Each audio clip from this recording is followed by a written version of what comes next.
ಯಾರು ನಿನ್ನನ್ನು ಕುಗ್ಗಿಸಬೇಕು ಎಂದುಕೊಳ್ಳುತ್ತಾರೋ ಅಂಥವರು ಸಂಬಂಧಗಳನ್ನು ಎಂದಿಗೂ ನಿಭಾಯಿಸೋದಿಲ್ಲ. ಯಾರು ತಮ್ಮಂತೆ ನಿನ್ನನ್ನು ಸಮಾನವಾಗಿ ನೋಡುತ್ತಾರೋ ಅವರಲ್ಲಿ ಯಾವುದೇ ಸ್ವಾರ್ಥವಿರೋದಿಲ್ಲ. ನಿನ್ನ ಮೇಲೆ ನಿನಗೆ ನಂಬಿಕೆ ಇರಲಿ. ಇಲ್ಲಿಯವರೆಗೆ ಸಾಕಷ್ಟು ಕಷ್ಟಗಳನ್ನು ಎದುರಿಸಿ ಬಂದಿದ್ದೀಯ. ಇನ್ನು ಮುಂದೆಯೂ ಎದುರಿಸುವ ತಾಕತ್ತು ನಿನ್ನಲ್ಲಿ ಇದೆ. ಚಿಲ್ಲರೆ ನಾಣ್ಯಗಳು ಸದ್ದು ಮಾಡಿದ ಕೂಡಲೇ ನೋಟುಗಳು ತಮ್ಮ ಮೌಲ್ಯವನ್ನು ಕಳೆದುಕೊಳ್ಳುವುದಿಲ್ಲ.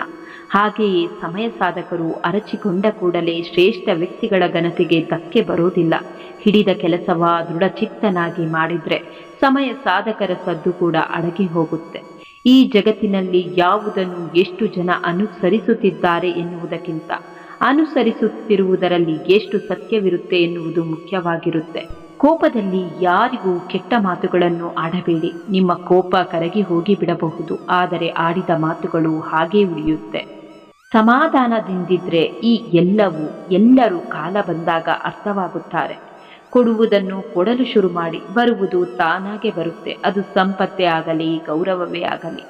ನೀನು ಧೈರ್ಯಶಾಲಿಗಳನ್ನು ನೋಡಲು ಬಯಸಿದ್ರೆ ಕ್ಷಮಿಸುವವರನ್ನು ನೋಡು.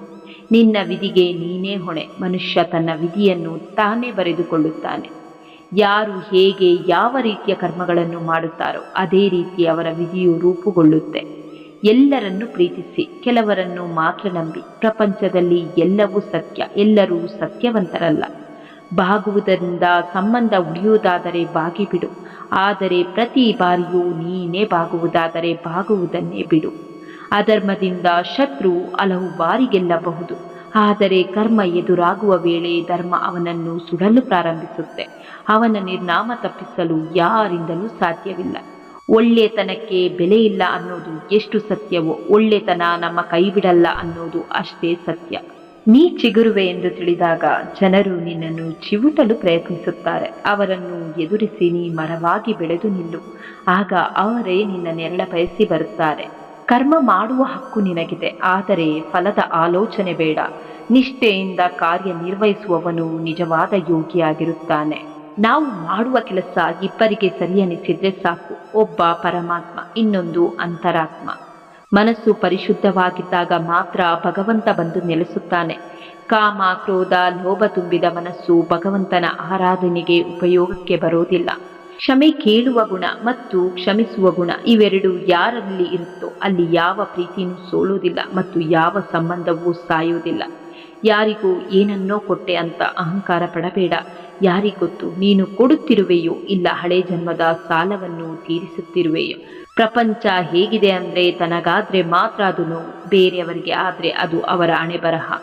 ಬದುಕಿನ ಅನೇಕ ಸಮಸ್ಯೆಗಳಿಗೆ ನಮ್ಮ ಮಾತಿನ ಶೈಲಿಯೇ ಕಾರಣವಾಗುತ್ತೆ. ನಾವು ಏನು ಹೇಳುತ್ತೇವೆ ಅನ್ನೋದಕ್ಕಿಂತ ಹೇಗೆ ಹೇಳುತ್ತೇವೆ ಅನ್ನೋದೇ ಮುಖ್ಯ. ಮನುಷ್ಯನ ಸಮಸ್ಯೆಗಳಿಗೆ ಎರಡು ಮುಖ್ಯ ಕಾರಣಗಳಿವೆ.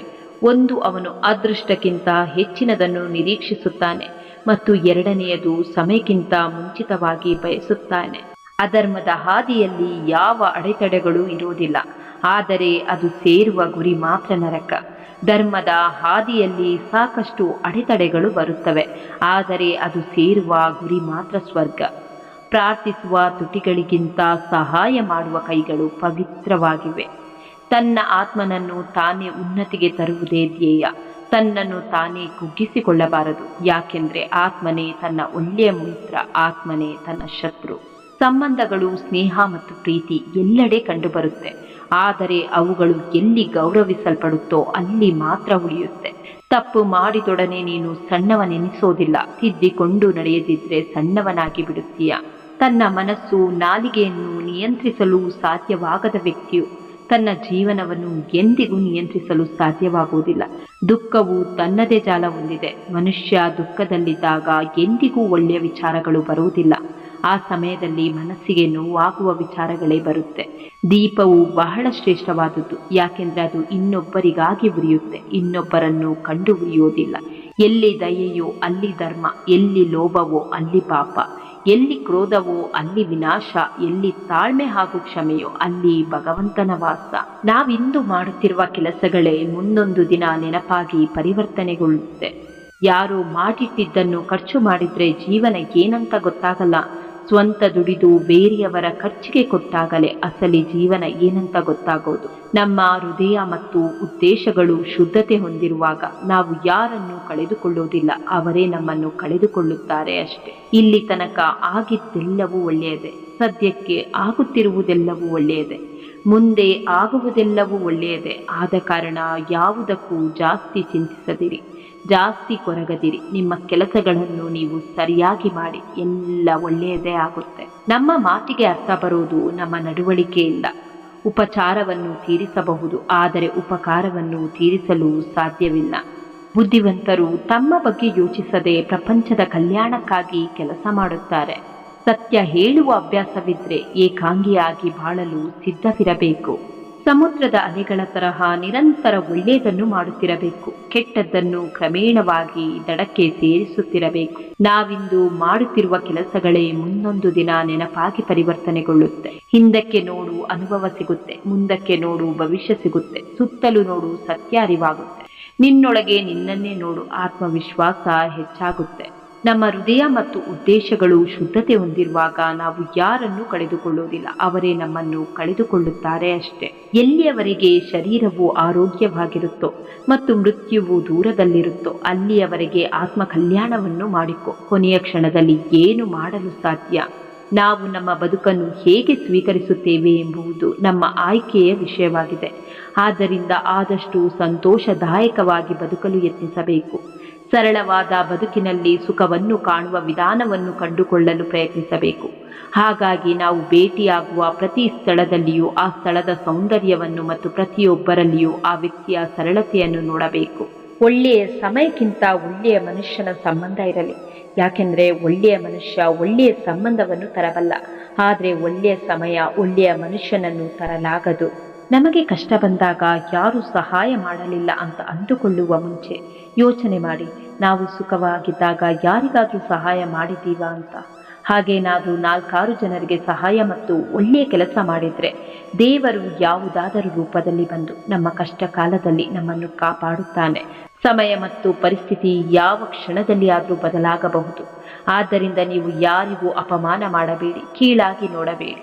ನೀವು ಶಕ್ತಿಶಾಲಿಯಾಗಿರಬಹುದು, ಆದರೆ ಸಮಯ ನಿಮಗಿಂತ ಶಕ್ತಿಶಾಲಿ ಎನ್ನುವುದನ್ನು ಮರೆಯಬೇಡಿ. ದುಃಖದ ಬಗ್ಗೆ ಚಿಂತಿಸತೊಡಗಿದ್ರೆ ಸದಾ ದುಃಖಿಯಾಗಿ ಉಳಿಯುವೆ. ಸುಖ ಸಂತೋಷಗಳನ್ನು ಧ್ಯಾನಿಸುತ್ತಿದ್ರೆ ಮುಂದೆ ಸುಖಿಯಾಗುವೆ. ಯಾಕೆಂದರೆ ಮನಸ್ಸು ಹೆಚ್ಚಾಗಿ ಯಾವುದರ ಬಗ್ಗೆ ಧ್ಯಾನಗೊಳ್ಳುವುದೋ ಅದೇ ಸಕ್ರಿಯವಾಗುವುದು. ಧ್ಯಾನ ಮತ್ತು ಏಕಾಗ್ರತೆ ಈ ಪ್ರಪಂಚದ ಅತಿ ದೊಡ್ಡ ಸಾಧನೆ. ಹಿಂಡಿದ ಹಾಲು ತಕ್ಷಣವೇ ಮೊಸರಾಗದಂತೆ, ಇಂದು ಮಾಡಿದ ಪಾಪಕೃತ್ಯಗಳ ಫಲ ತಕ್ಷಣ ಅನುಭವಕ್ಕೆ ಬರದಿರಬಹುದು. ಅದು ಬೂದಿ ಮುಚ್ಚಿದ ಕೆಂಡದಂತೆ, ಸಮಯವನ್ನು ನೋಡಿ ಸರಿಯಾಗಿಯೇ ಸುಡುತ್ತೆ. ಗೌರವ ಕೊಟ್ಟು ಮಾತನಾಡುತ್ತಾರೆ ಎಂದ ಮಾತ್ರಕ್ಕೆ ಅವರನ್ನು ಹೇಡಿಗಳು ಎಂದು ತಿಳಿದುಕೊಳ್ಳುವುದು ಮೂರ್ಖತನದ ಲಕ್ಷಣ. ಕೆಟ್ಟವರ ಕೆಟ್ಟತನದ ಮಾತುಗಳಿಂದ ಅಲ್ಪ ಸ್ವಲ್ಪ ನಾಶವಾಗಬಹುದು. ಒಳ್ಳೆಯವರ ಮೌನದ ಹಿಂದೆ ಮಹಾವಿನಾಶವೇ ಕಾದಿರುತ್ತೆ. ನೆನಪಿಟ್ಟುಕೋ, ನೀನು ಬೇರೆಯವರ ಕಂಗಳಲ್ಲಿ ತರಿಸಿದ ಕಣ್ಣೀರು ಖಂಡಿತ ನಿನ್ನ ವಿಳಾಸ ಹುಡುಕಿಕೊಂಡು ಬಂದೇ ಬರುತ್ತೆ.